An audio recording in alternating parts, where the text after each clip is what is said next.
नमस्कार, आप देख रहे हैं PBT express news live channel और मैं हूं आपके साथ सपना। चलिए रुक कर लेते हैं आज की बड़ी खबरों की ओर। अलीगढ़ सपा सांसद रामजीलाल सुमन के काफिले पर हुआ हमले के मामले में पुलिस ने लिया एक्शन। पुलिस ने 5 आरोपी किए गिरफ्तार। इस हमले में सांसद की गाड़ियों को निशाना बनाने का प्रयास किया गया। हालांकि इस दुर्भाग्यपूर्ण घटना में किसी के घायल होने की सूचना नहीं है। अलीगढ़ के थाना गभाना क्षेत्र में कानून व्यवस्था को चुनौती देने की कोशिश करने वाले आरोपियों के खिलाफ पुलिस ने सख्त कार्रवाई की है।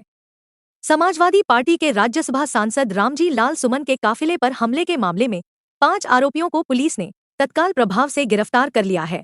दरअसल पूरा मामला जिला अलीगढ़ के थाना गभाना के टोल प्लाजा के समीप का है, जहां सपा के राज्यसभा सांसद रामजी लाल सुमन जनपद आगरा से जनपद बुलंदशहर जा रहे थे।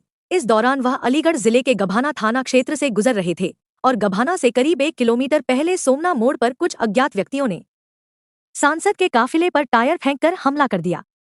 इस हमले में सांसद की गाड़ियों को निशाना बनाने का प्रयास किया गया। हालांकि इस दुर्भाग्यपूर्ण घटना में किसी के घायल होने की सूचना नहीं है और सांसद को सकुशल आगे भेज दिया गया। सांसद रामजीलाल सुमन के काफिले पर कुछ लोगों द्वारा टायर फेंके जाने वालों पर थाना गभाना पर सुसंगत धाराओं में अभियोग पंजीकृत किया गया है। वहीं प्रकरण में शिथिलता बरतने के लिए स्थानीय चौकी प्रभारी को तत्काल प्रभाव से निलंबित कर थाना प्रभारी के विरुद्ध विभागीय कार्यवाही प्रचलित की गई। मौके पर शांति है। इस हमले की जिम्मेदारी करणी सेना ने ली है। बुलंदशहर में सुरेरा एक जगह है जहां तेज गति से एक वर्ग विशेष के लोगों ने कार चला करके मदान धो करके एक दलित महिला को मार डाला। 4-5 लोग घायल हुए। 3 दिन से पार्टी के राष्ट्रीय अध्यक्ष श्री अखिलेश यादव जी के आदेशानुसार 3 दिन से हमारा वहां जाने का प्रोग्राम था। इसका सीधा मतलब ये हुआ कि पुलिस को पता थी, प्रशासन को पता थी, खुफिया तंत्र को पता थी। टोल प्लाजा गवाना पूरा छावनी बना हुआ था, हमें नहीं जाने दिया।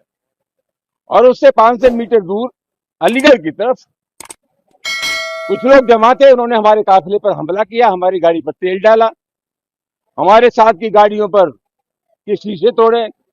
वो साजिशन हमारे ऊपर हम पर हमला करने आए थे, हमारी हत्या करने आए थे। राज्य सरकार का उनको संरक्षण प्राप्त है। और जिस दिन से 12 अप्रैल को आगरा में वो तथाकथित सभा हुई है जिसमें तलवार लहराई गई, अवैध असले लहराए गए, प्रशासन ने जो जिन शर्तों पर सभा की अनुमति दी थी वो सब अनुमतियों की वो सब धज्जियां उड़ाई गई।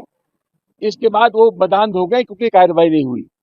राज्य सरकार के ऐसे तत्वों को संरक्षण प्राप्त है और यही कारण है कि आज हमारे ऊपर कातलाना हमला हुआ। पार्टी के सांसद माननीय रामजीलाल सुमन जी जब बुलंदशहर जा रहे थे, समाजवादी पार्टी कार्यकर्ताओं नेताओं का काफिला उन्हें टोल टैक्स तक छोड़ने के लिए जा रहा था, तो रास्ते में हमला हुआ।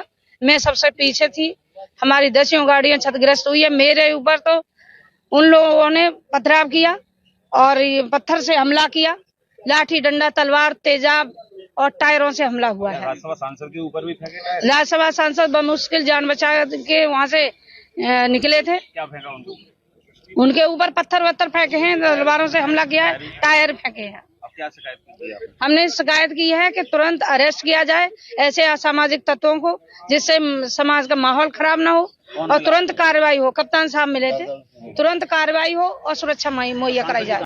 थाना गभाना का एक प्रकरण संज्ञान में आया है जिसमें ये बात सामने आई है कि सांसद रामजीलाल सुमन जी के काफिले पर कुछ लोगों द्वारा टायर फेंके गए थे। इस संबंध में अवगत कराना है कि थाना गभाना पर सुसंगत धाराओं में अभियोग पंजीकृत कराया जा रहा है और विधिक कार्रवाई अमल में लाई जा रही है, जिससे आपको अवगत कराया जाएगा।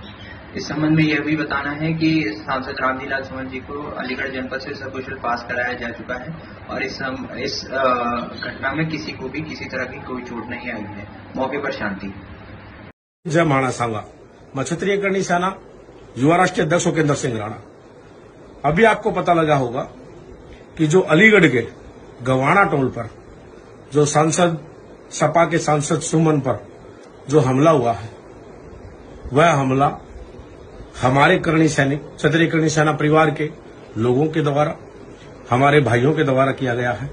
हम इस हमले की पूरी जिम्मेदारी लेते हैं। लेकिन दुख इस बात का है मुझे कि वह फिर बच गया, क्योंकि सिर्फ कुछ गाड़ियां ही टूट पाई हैं और क्योंकि प्रशासन उसको बार बार बचा लेता। आज फिर प्रशासन ने बचा लिया उसको। मैं उत्तर प्रदेश सरकार और प्रशासन से निवेदन करता हूं कि आप इसको बार बार ना बचाएं, क्योंकि इस व्यक्ति ने, आप सबको पता है, इसने हमारे किसी एक समाज को नहीं, किसी एक बहुत बड़े एक महापुरुष और समस्त हिंदुओं को गद्दार बोला है। तो ये देश जो है ये सनातनियों का है, हिंदुओं का है।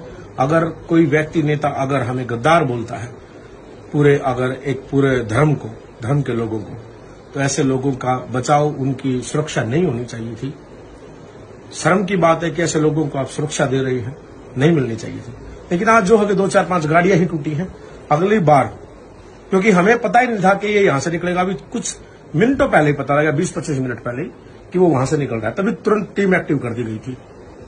लेकिन अगर हमें 2-4 घंटे, 1-2 घंटा पहले पता लग जाता तो कुछ और अच्छा सुनने को मिलता। लेकिन हमारा एक ही मकसद है, जब तक तोड़ेंगे नहीं तब तक छोड़ेंगे नहीं। वो चाहे अखिलेश हो, चाहे सुमन हो, या सपा पार्टी का कोई पदाधिकारी, कोई नेता हो, जो भी हमारी रडार पर आएगा उसको बख्शा नहीं जाएगा। जब तक घुटने नहीं टेक लेती सपा, धरती में घुटने नहीं टिकवा देंगे तब तक नहीं मानेंगे। सपा सफा। जय श्री राम, जय भवानी, जय महाराणा सांगा। कारण है, क्षत्रियों के नाम पर कलंक है। क्षत्रियों का धर्म है गरीबों की रक्षा करना। ये बगल में भरतपुर के राजा सूरजमल क्षत्रिय थे। राजा सूरजमल अंग्रेजों से लड़े, उन्होंने अंग्रेजों की गर्दन काटी, किसी की गरीब की गर्दन नहीं काटी। ये तथाकथ जो सेना है, मेरा उनसे आग्रह है, पाकिस्तान में आतंकवाद के खिलाफ लड़ो, जाकर के पहुंच जाओ। चीन ने हमारी जमीन पर कब्जा कर रखा है। अरुणाचल प्रदेश को चीन अपने नक्शे में दिलाता है। अगर सही मानों में तुम करनी सेना हो और तुम्हारे अंदर वो जज्बा है, तो पाकिस्तान और चीन की सीमा पर जाओ, वहां अपने जोहर दिखाओ। यही तुम्हारा धर्म है, बता ये माना जाएगा। तुमसे बड़ा नकारा दुनिया में कोई नहीं।